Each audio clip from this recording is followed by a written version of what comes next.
जैन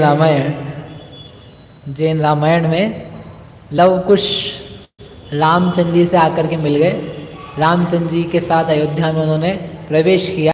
सारे नगर में धूमधाम से उनका सम्मान स्वागत हुआ और सब होकर के वे वहाँ पर रहने लगे। सभी लोगों को बड़े आनंद था, प्रसन्नता थी। और सारे विद्याधर वगैरह राजा थे, वो भी आकर के वहीं पर रुक गए थे। एक बार आते हैं तो जल्दी जाते भी नहीं है, ये देखे अपन ने अनेकों बार। तो वो सब हनुमान, सुग्रीव, भामंडल, विराधित इत्यादि के जो राजा थे, प्रधान वो सब भी थे। और उनका समय बीत रहा था। एक दिन, किसी दिन, कुछ दिनों के पश्चात में जो हनुमान, सुग्रीव आदि के राजा थे, वे बड़े सोच विचार करके, वार्तालाप करके रामचंद्र जी के पास गए कुछ निवेदन करने के लिए। एक समय जु खगेश सबे मिली राम थकी, एक समय जु खगेश सबे मिली राम थकी, विनती जो करी है दुख सहे पर ग्राम विषेवर, सार सती गुण सार भरी है, दो हमको अब लावन कारण, या उपदेश तणि सुधरी है, बिन सुने खगते इम राघव, अश्रु बहे द्रगते उचरी है। उन सब ने हाथ जोड़ करके विनती करी कि हे राघव, हे स्वामी, प्रसन्न हुई सीता जानकी पराये घर में, पराये देश में रह करके दुख से अपने दिन बिता रही है। आपके बिना वह वज्रजंग राजा के घर में रहती हुई विरह के साथ में सुख दुख को, संताप को प्राप्त कर रही है। जैसे मोक्ष से भिन्न परिणति, स्वभाव से भिन्न परिणति दुख ही प्राप्त करती है, वैसे आपसे भिन्न परिणति, आपसे भिन्न सीता माँ रह करके दुख प्राप्त कर रही है। अपने उपयोग को अपनी स्वभाव में जोड़ दो तो सुख आनंद होता है, ऐसे अपनी सीता को अपने ही पास में जोड़ दो तो आपको आनंद होगा, हमको भी आनंद होगा। हम सब भी जैसे भगवान मोक्ष जाते तो इंद्र पंच कल्याणक मनाते हैं, आप लोग मिल जाओगे तो हमको खुशी होगी। हमको नहीं मिलेगी सीता, लेकिन हमको उनका दुख मिट गया, आपका दुख मिट गया देख करके प्रसन्नता होगी। इसलिए आप कुछ उपाय कीजिए, सीता जी को वापस लेकर के आइए। अब उनके शील के बारे में, उनके सतीत्व के बारे में वैसे भी किसी को न पहले शंका थी ना है, इसलिए उनको वहाँ नहीं रहने दीजिए। ये सुन करके रामचंद्र जी सोचते हुए, गर्म सांसें भर के, विषाद युक्त होते हुए, दुखी होते हुए बोले। क्या बोले? जानत होवर शीलवती तिय, तो पणि लोकनि दोष लही है, ताजुत जो घर माही रहो, अब तो अपवाद करे जो सही है, ताते सबे जन के परतीति, उपावनि कारण धीजु कही है, दिव्य गहे सब हु देखत, जानकी तो मम गेह रही जु रही है। तो रामचंद्र जी ने दुखी होते हुए, गर्म सांस से भरते हुए कहा, यद्यपि मैं जानता हूँ सीता पवित्र है, शीलवती है, निर्दोष है, रावण के घर रही थी, फिर भी उसने हमें छोड़ करके अन्य किसी में मन नहीं लगाया, उसका वहाँ रहते हुए भी शील सुरक्षित था, कोई व्यभिचार अधिक नहीं हुआ। लेकिन मैं क्या करूँ, सारे जगत में उनका अपवाद फैला हुआ है, मैं किस प्रकार से उनको स्वीकार करूँ। वह सीता सती आए, आ करके सब लोगों के सामने अच्छी तरह शपथ ले करके सबको संतोष कराए, सबको उनके बारे में निर्व्यभिचारता का पक्का विश्वास हो जाए, तो वो यहाँ आकर के हमारे साथ रहे, नहीं तो हम कैसे उसको स्वीकार करें। इसलिए आप लोग कुछ लेकर के आओ और शपथ दिलवाओ, तो फिर अपन उनको रख सकते हैं। रामचंद्र जी ने बात कही, कौन सी शपथ दिलाओ, कौन सा काम करो, ऐसा कुछ नहीं, इतना कहा कि वह सब लोगों को विश्वास उत्पन्न करा करके उसके बाद ही हमारा निवास हो सकता है। इसलिए एक काम करो, सारे लोगों को बुलाओ, सारे विद्याधरों को बुलाओ, सारे विद्याधरों के जो नगर के प्रमुख सेठ, सेनापति वगैरह उनको बुलाओ, जो गांव के सरपंच, तहसीलदार, पार्षद, सांसद, विधायक आपकी भाषा में होते हैं, उन सबको बुलाओ। सारे जगत के लोगों के सामने बुला करके सीता को रख करके सीता शपथ ले और फिर वो अपने घर में रह सकती है। ऐसा रामचंद्र जी ने कहा। वो सब लोगों ने बड़े खुशी के साथ बढ़िया रामचंद्र जी मान गए। शपथ लेने में क्या बड़ी बात है, बड़ी बात है यानी अब झूठी झूठी नहीं कि बोल दिया हाँ साहब हम ठीक हैं, सत्य सत्य है, उन्होंने कुछ गलत भी नहीं किया है। तो तैयारी चालू हो गई, सारे अलग अलग भूमि गोत्रियों के यहाँ, विद्याधरों के यहाँ, और जो अलग अलग राजागण थे उनके गांव के प्रमुख लोग थे, सेठ थे, सरपंच थे, उन सब तक निमंत्रण पहुंचाए गए, सबको बुलाया गया। पूरी अयोध्या नगरी में जगह जगह रहने की व्यवस्थाएं बांधी गई, तंबू बांधे गए, नए नए महल तैयार किए गए, सारे रास्ते सुधराए गए, सजाया गया पहले से भी अधिक प्रकार से। सबके भोजन की व्यवस्था, खान पान की व्यवस्था, रहने की व्यवस्था, ठहरने की व्यवस्था सब पूरी पूरी तरीके से कर दी गई। हजारों लाखों लोग आ रहे हैं, कहाँ से? पूरे भारत भर से ही नहीं, विद्याधरों की पुंडरीक नगरियाँ, रतनपुर, नाना प्रकार के जो वो लंका नगरी जो खवाया गया, सब लोग देखने के लिए इच्छुक कि क्या होने वाला है, महाकौतुक से युक्त होते हुए, आश्चर्यचकित होते हुए पहुंच गए। कहाँ पर? अयोध्या में। अयोध्या में आएंगे ना, अयोध्या में पहुंच गए। अयोध्या में जब पहुंचे, अब वो लोग गए, भामंडल, सुग्रीव, हनुमान, विभीषण, विराधित, ये सब लोग उड़ करके पौंडरीकपुर नगर पहुँचे और वहाँ पहुँच करके सीता के पास जा करके उन्होंने अपना प्रस्ताव रखने का प्रयास किया। सुग्रीवादिक राय तब आरे करी सुभाय, पुंडरीकपुर में गए सीता को सिरनाए। ये सब प्रमुख प्रमुख राजा जो थे, देखो मित्रवत हैं सब, ऐसे है मित्र की जो रामचंद्र जी को भी दुखी नहीं देख पा रहे और सीता जी को भी दुखी नहीं देख पा रहे, और दोनों की पवित्रता, दोनों की महानता भी जानते हैं। जब उदय आते हैं अनुकूल तो अनुकूल कारण मिल जाते हैं, उदय आते हैं प्रतिकूल तो वही लोग प्रतिकूल हो जाते हैं। मतलब क्या निकला? वे लोग बंध के कारण, सुख दुख के कारण नहीं है, तो अपना अध्यवसान ही दुख दुख का कारण है और फिर उसमें अपना कर्म का उदय कारण होता है। तो उन्होंने गए सीता जी के पास मिलने के लिए, महल में पहुँचे, सीता जी आई, सीता जी आसन में बैठी और ये सब लोग बड़े बड़े राजा सब जमीन पर, मणिमय फर्श था, सब नीचे बैठ गए। सीता महारानी ऊपर बैठी हैं सिंहासन पर और ये सब लोग उनके सामने बच्चों के जैसे जैसे नीचे बैठ गए और हाथ जोड़ करके उन्होंने कुछ अपना प्रणाम विनय आदि कहा और सीता वहाँ पर बैठ करके फिर आत्मनिंदा करती हुई कि देखो हमारे कर्म के उदयों के कारण से कैसा लोकापवाद हुआ। उसकी बात सुन करके, सोच करके ही मेरा सारा शरीर जो है वो जलने लगता है।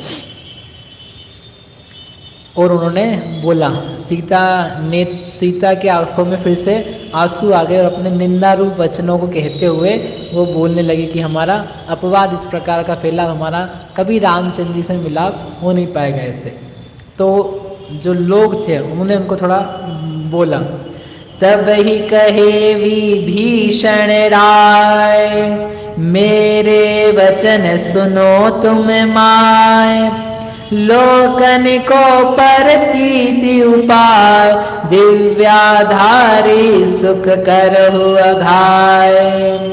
सीता भाखे जलद्रगपुर, मम वच सुनहु विभीषण सूर, मैं न लयो सुख इह भव पाय, पूरब पाप कियो अधिकाय।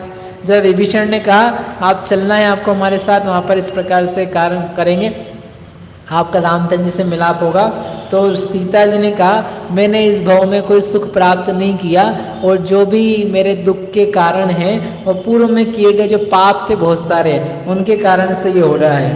ताको फल भोग्यो अधिकार, ताते छोरी गहन मझार, अब किम मुख दर्शाऊं जाय, मोकु दुर्जन दोष लगाए। पूर्व में जो किया गया पाप था उसी का मैंने फल भोगा, और भोगने के कारण से उसी के निमित्त से मुझे गहन वन में छोड़ दिया गया। अब मैं किस मुख से जाऊं जहां पर दुर्जन मेरे बारे में अपवाद करते हैं। जब मुझे छोड़ दिया गया, परित्यक्त कर दिया गया, अब मैं किस मुख से, किस इज्जत के साथ में मैं वहाँ जा सकती हूँ। और वास्तव में एक्चुअली जाना सरल भी नहीं है, क्योंकि केवल लोगों की बात नहीं, जिनके बीच में रहना है उनमें भी 2 4 5 तो मस्करे और थोड़े से टांग खींचने वाले रहते ही हैं, चाहे जितना किसी का पुण्य का उदय हो। लेकिन 18,000 नहीं, इनकी तो कितनी थी, 8,000 रानियों के बीच में रहे और एक आध भी जना टेढ़ा नहीं हो, ऐसा नहीं होता। अरे अपने घर में जितने भरपूर पुण्य के उदय हों, फिर भी कोई ना कोई एक आध तो, और कभी ना कभी तो फिर कोई कहेगा अरे तुमको तो छोड़ दिया था, फिर भी तुमको लिया है दया करके, ऐसा करके, तुम दुखी थी तुम्हारे बच्चों के कारण से, कोई भी कुछ कहेगा। किसके मुख पर बंद ताल लगाया जा सकता है? वाक्य कहते हैं ना, किसके मुंह पर ताला लगाया जा सकता है? लोगों के मन में तो जो आता है वो कहते हैं। अब कहते हैं लोग, तुम उससे कितना विह्वल होते हो। निंदित संतुत बैणाणी पोगल द्रव्यम, सारे निंदा के स्तुति के वचन पुद्गल द्रव्य हैं, लेकिन ये कब याद आएगा? इसलिए मैं किस मुख से जाऊं, कैसे रहें उन सब स्त्रियों के बीच में, उन सब लोगों के बीच में, इवन रामचंद्र जी के बीच में, वहाँ कैसे जाया जाए? मेरे पाप के उदय, मेरे तो दोष लग चुका है, हम नहीं जाएंगे। कहत विभीषण दुख मति करे, कर्म उदय प्राणी दुख भरे, तो ही उदय अग आयो जो, ताते होय गए खल लोय। हे माता, तुम दुखी मत हो, तुम्हारे पाप कर्म का उदय था सब चला गया है। जो उदय था उसके कारण से ही कुछ दुष्ट लोगों ने ऐसा कहा था, लेकिन सब जानते हैं आप तो पवित्र हैं। वह उस समय का उदय था। उदय सदैव एक से ज्यादा रहता नहीं है, एक ही उदय को लेकर के हमेशा हम पकड़े रहे, हमेशा इसे चलता रहेगा, ऐसा नहीं है। पहले पुण्य का उदय था, फिर लोकापवाद का आया, बाद में फिर से मिट जाएगा। इसलिए हम जानते हैं, पूरा नगर जानता है कि आप पवित्र हैं। इस संसार में ऐसा कौन प्राणी है जो आपके विषय में अपवाद करने वाला होगा? अरे वह कौन है जो पृथ्वी चला सके, पृथ्वी को हिला सके, अग्निशिखा का पान कर सके, सुमेरु पर्वत को उठाने का साहस किसमें है? चंद्रमा और सूर्य के शरीर को कौन मनुष्य अपनी जीभान से चाट सकता है? उसी प्रकार से तुम्हारे गुणों रूपी महापर्वत के भार को उठाने में कौन समर्थ है? यानी आप इतनी गुणवान हैं, आप में इतनी निर्दोषता, सरलता, सौम्यता, पवित्रता है कि कोई व्यक्ति उसके आगे कुछ कहने का साहस नहीं रखता है। अपवाद से किसकी जिह्वा के 1000 टुकड़े नहीं होते। और सुनो, हमने पूरे भरत क्षेत्र में अपने लोग नियुक्त कर रखे हैं। किस बात के लिए? यदि कोई व्यक्ति सीता के बारे में कुछ भी कहे तो उसकी जीवान के टुकड़े टुकड़े उसी समय कर दिए जाएं। कौन बोल रहा है? विभीषण, हनुमान आदि सब लोग बोल रहे हैं। पूरे अयोध्या में नहीं, पूरे इंदौर में नहीं, इंदौर के लोग, पूरे भरत क्षेत्र में हमने नियुक्त कर दिए हैं। और ये भी नियुक्त करें कि कोई व्यक्ति ने बुरा से बुरा काम किया हो, कैसे भी उसके वचन हो, लेकिन यदि वह सीता के गुणों को कहता है तो उसको धन धान्य से पूरित कर दिया जाए, उसको खूब धन संपत्ति देकर के संतुष्ट किया जाए। इसलिए आपका सारा दुख कर्म जो है, पाप कर्म है, वह शांत हो चुका है। अरे आपके बिना वह जो रामचंद्र जी हैं, वे कहीं भी शांति प्राप्त नहीं करते। ना उनका मन पुष्पक विमान में लगता है, ना उनका मन अयोध्या में लगता है, ना भाई में लगता है। वो आपके ही विचार करते रहते हैं। और आपके बिना भी अयोध्या सूनी है, जैसे चंद्रमा के बिना रात्रि सूनी होती है, दिन सूरज के बिना शोभा नहीं देता है। जिनालय अपने बिना नहीं, भगवान के बिना।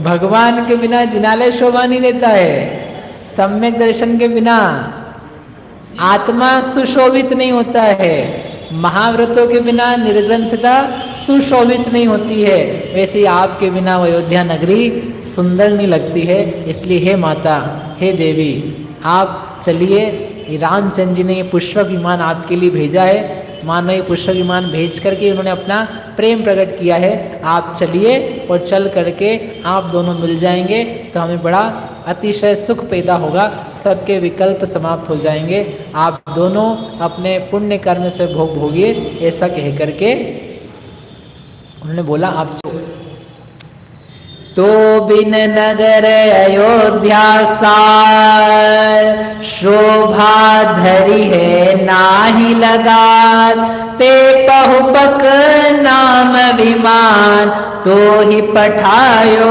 हे सुखमान। आपके बिना अयोध्या नगरी अच्छी लग रही है, ये पुष्पक विमान रामचंद्र जी ने भेजा है, तो ये मानो कि उन्होंने खुद ही आकर के आपको आने का निमंत्रण दिया है, इसलिए आप चलिए।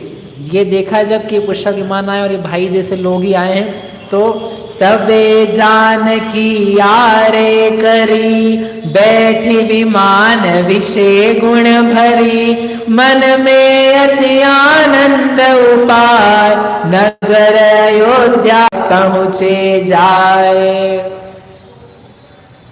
तो सीता ने समझा कि रामचंद्र जी ने मानो मुझे बुलाया है, रामचंद्र जी की आज्ञा है, इसलिए वो पति की आज्ञा मान करके अनेकों सैकड़ों स्त्रियों के साथ में उस उत्तम विमान पर आरूढ़ हो गई और आरूढ़ होकर के प्रसन्न होकर के चली। कहाँ से? पुंडरीकपुर से, वज्रजंग राजा के नगर से। उन सब से बात करके अपनी भाभियों को, अपने भैया को नमस्कार करके उनसे थैंक यू, धन्यवाद, आभार, वो सब करके हम पुनः लौटेंगे, पुनः आपसे मिलेंगे, हे देवी आपका दर्शन फिर से होवे, ऐसे अनेक प्रकार के वचनों के साथ में वो वहाँ से निकली और निकल करके पहुँचने लगी। लेकिन जब वो पहुँची, धीरे धीरे धीरे अयोध्या जब तक पहुँची तब तक क्या हो गई? रात्रि हो गई। रात्रि हो गई तो वो नगर के बाहर ही, अयोध्या नगरी के बाहर कौन सा उद्यान है? महेंद्र उद्यान, अनेकों बार तो आ चुका, महेंद्र उद्यान था, तो उस महेंद्र उद्यान में उनको ठहरा दिया गया। अब रात के समय तो सब लोगों का मिलना नहीं होगा ना, क्योंकि रामचंद्र जी ने क्या बोला था, सबके सामने शपथ होगी और उसके बाद में स्वीकार करेंगे। अब रात्रि में तो सबको बुलाएंगे नहीं, तो इसलिए महेंद्र उद्यान में रुकवा दिया गया। सीता अकुलाई, मानो एक प्रकार का अनिष्ट की आशंका से उनका मन थोड़ा विकलित होने लगा और वही उद्यान, इस उद्यान में रामचंद्र जी के साथ उन्होंने काफ़ी समय बिताया था। पहले अच्छा लगता था, लेकिन वही उद्यान उनके लिए अब बड़ा दुखद, कष्टकारक लगने लगा। बताओ क्या मतलब निकला? नया वत्थु दो बंधो, वही महेंद्र उद्यान था, वही सीता थी, लेकिन आज उनके लिए वो उद्यान अच्छा नहीं लग रहा था। पहले रामचंद्र जी के साथ में भी उद्यान, रामचंद्र जी के बिना भी वो उद्यान उनको अच्छा लगता था। यानी वस्तु जो है उससे सुख दुख नहीं होता है, वस्तु को लेकर के जो अध्यवसान अज्ञान भाव होता है उससे, सब तो लिखा है शास्त्र में, समय सार लिखा रहता है कि नहीं इसमें। फिर सुबह होने लगी, सुबह होने से सूरज पूरे अपने प्रचंड तेज के साथ निकला, अनुराग दिखाता हुआ, मानो सीता से उसने पूरे आकाश को ही नीला लाल लाल कर दिया, मानो सीता से अपने प्रेम को प्रकट कर रहा हो।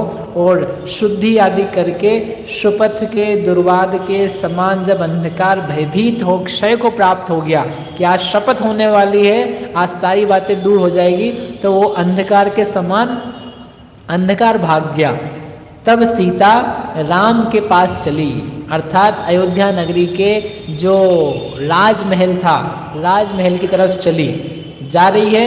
अब वो राजमहल में पहुंच गई और पहुंच करके चलते चलते चलते रामचंद्र जी सामने, लक्ष्मण, विभीषण, हनुमान, सुग्रीव विराधित और इनके साथ में अनेकों प्रकार की स्त्रियां इंद्राणी के समान सुशोभित होती हुई प्रसन्न मुख से कि अब तो अपना विरह का सागर अंत को प्राप्त होने वाला है। जैसे ही देखा विभीषण ने, लक्ष्मण ने, तो लक्ष्मण तत्काल पास में जाकर के उन्होंने उनको अर्घ्य चढ़ाया। अर्घ्य यानी सम्मान किया। जो राम के पास में राजागण थे वो हड़बड़ा गए, वो चलती हुई चली आ रही थी। रामचंद्र जी ने एक पल के लिए उनको देखा और देख करके क्या हुआ, सीता ने फिर राम को देखा, राम को देख करके उनको कुछ हुआ, क्या हुआ और क्या व्यवस्था बनती है, क्या परिणाम होते हैं। आप देखो जगत की विचित्र स्थिति, कर्म के उदय पुनः दिखाएंगे यहाँ पर आकर के। क्या लग रहा है, बस अब तो जैसे कोई मुनिराज चले चले चले श्रेणी पर चढ़ने, वो मालूम पड़ा वीतरागता यथाख्या संयम को प्राप्त कर लिया और लगा अब तो यथाख्या संयम प्राप्त कर लिया, अब तो बस पार। लेकिन पल भर में ही मालूम पड़ा धड़ धड़ धड़ धड़ धड़ धड़ धड़ धड़ नीचे, फिर से 6ठे 7वें तक आ गए। सारी मेहनत जो करी थी इतनी, संसार सागर से के इतने नजदीक आ गए, कितने, यथाख्या संयम, पूर्ण वीतरागता, लेकिन फिर भी पार को प्राप्त नहीं हो पाए। ऐसे ही सीता यहाँ तक पहुँच गई है, सोच रही है अब वो छपक श्रेणी चढ़ेंगी कि उपशम श्रेणी चढ़ेंगी, मतलब उनको पूरा का पूरा निर्वाण यही हो जाएगा कि कुछ और समय बाकी है। इस बात का विचार अपन कल आगे करें। बहुत करुण, मार्मिक, हृदय विदारक, यदि आप ओरिजिनल पढ़ो तो, और फिर मेरे मुंह से जो सुनोगे तो वो फिर जैसी होगी वैसी होगी। आप पढ़ोगे तो आपको लगेगा क्या चलता है। उदय कर्मों के विविध विध सूत्र में जिन वर्ग है, तो वो कैसे कैसे उदय होते हैं वो सब यहाँ पर दिखने लग जाते हैं। ऐसा वस्तु का स्वरूप हम विचार करके अपने जीवन को पवित्र बनाएं, ऐसी मंगल भावना से।